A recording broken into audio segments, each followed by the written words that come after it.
I have always been afraid of the dark. Not just the kind of dark where you can't see your hand in front of your face. I'm talking about a different kind of darkness. A heavy, cold feeling that sometimes fills a room. It feels like someone is watching you. Someone you can't see. My mom says it's just my imagination running wild, but I know it's real. I can feel the strange energies, the sad spirits that linger in quiet corners. They are like invisible shadows, and they have followed me my whole life, making my heart pound like a drum. I try to tell myself it's nothing, but the feeling never really goes away. My mom, she works so hard. She's a waitress at the diner downtown, always on her feet, always smiling at customers even when she's tired. She says we need to be strong, just the two of us. My dad, well, I don't remember him much. I was only 2 when he died. Mom says it was a sudden accident, but she never gives me the details. Her eyes get all sad and distant whenever I ask. It feels like another one of those dark secrets, a story with missing pages. We needed a fresh start, she said.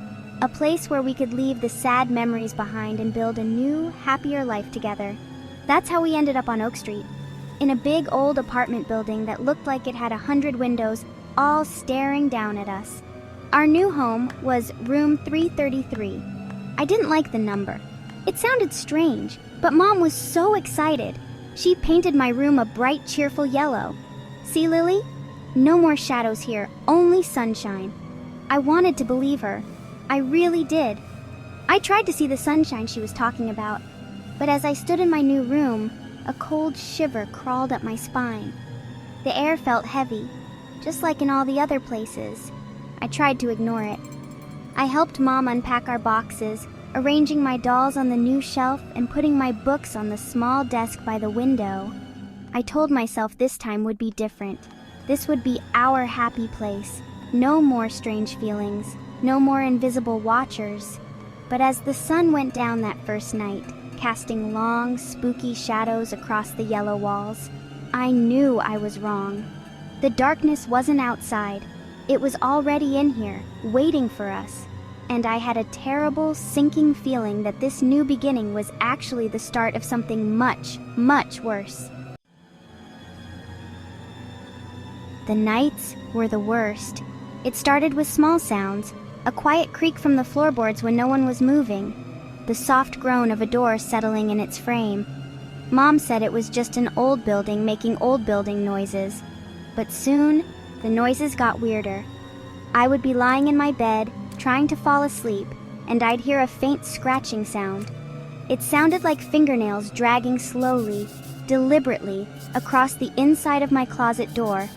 I would squeeze my eyes shut, pulling the blankets up to my chin, my heart thumping against my ribs like a trapped bird. Then came the whispers.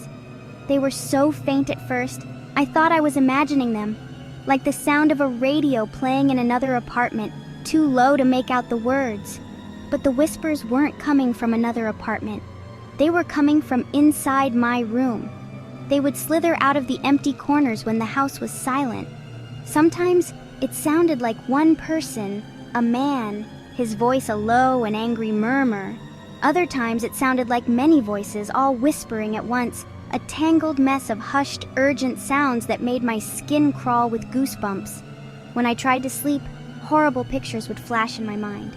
They weren't like regular dreams. They were quick, scary images that jolted me awake. I saw a dark room, lit only by flickering candles. I saw strange symbols painted on the floor. I saw a face, twisted in silent terror. I would wake up screaming, my pajamas soaked with sweat. Mom would rush in, her face full of worry. She'd hold me tight and tell me it was just a nightmare, that nothing could hurt me. She didn't understand. The nightmares felt more real than being awake. I tried to tell her everything. I told her about the scratching, the whispers, the scary pictures in my head. I begged her to believe me, but she just looked tired. "Lily, you have to stop this," she'd say, her voice gentle but firm.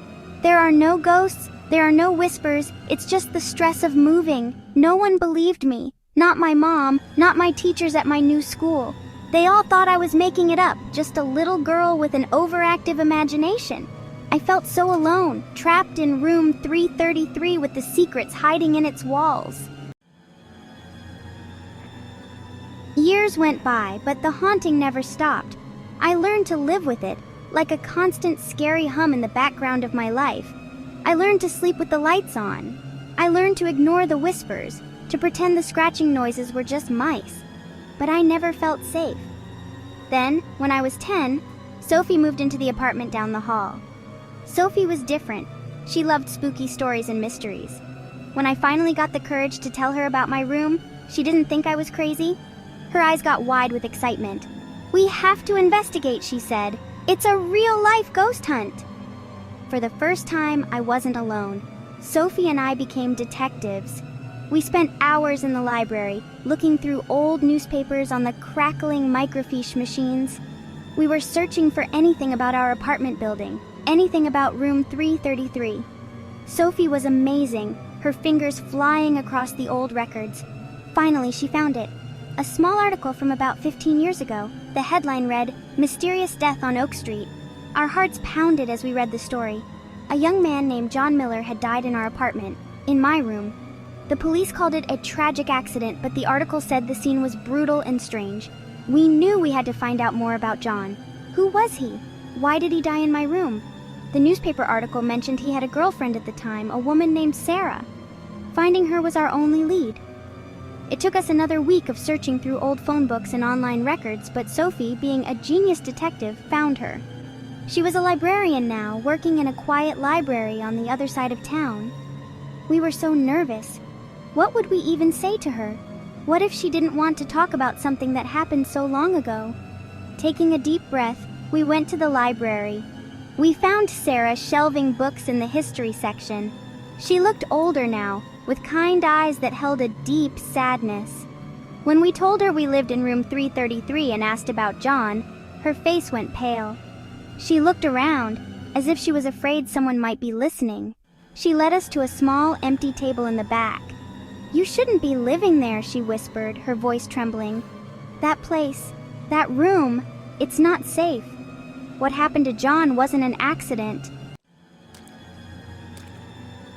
Sarah leaned in close, her voice barely a whisper. "John was different," she began, her eyes darting around nervously.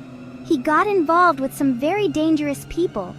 It started small, just reading strange books and talking about dark energies. But then he joined a group, a cult. They believed they could open doorways to other worlds, dark worlds. They held their meetings in that apartment. In your room, Lily. They drew symbols on the floor, chanted ancient words, and tried to summon things that should be left alone. My blood ran cold. The symbols I saw in my nightmares, they were real. The whispers, they were the echoes of those chants." "John thought it was a game," Sarah continued, tears welling in her eyes. "He thought he was in control, but he wasn't. The things they were calling, they answered. He tried to stop. He told me he was scared, that he had opened a door he couldn't close. He said the room felt wrong, that something had crossed over and was staying there. He said it was hungry. My whole body was trembling. The hungry thing was still there. The night he died," Sarah choked out, "he called me. He was terrified. He said they were coming for him. Not the cult members, something else.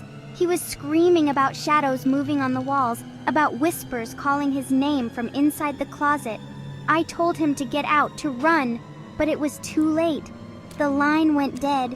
She wiped a tear from her cheek. "The police found him the next day. They didn't know what to make of it, but I knew. The cult didn't kill him. Whatever he let into that room, it did. It's not John's ghost that haunts that room. It's the gate he opened." Sophie and I walked home in complete silence, the librarian's terrifying words echoing in our minds. My room wasn't just haunted, it was a gateway, a door to a place of pure darkness. And whatever came through that door was still there, trapped with me. That night, as I lay in my bed, the yellow walls seemed to press in on me. The whispers were louder now, clearer, as if they knew I had discovered their secret. I felt a new kind of terror, a fear so deep it froze me to my core. This wasn't the end of the story. It was just the beginning, and I was trapped right in the middle of it.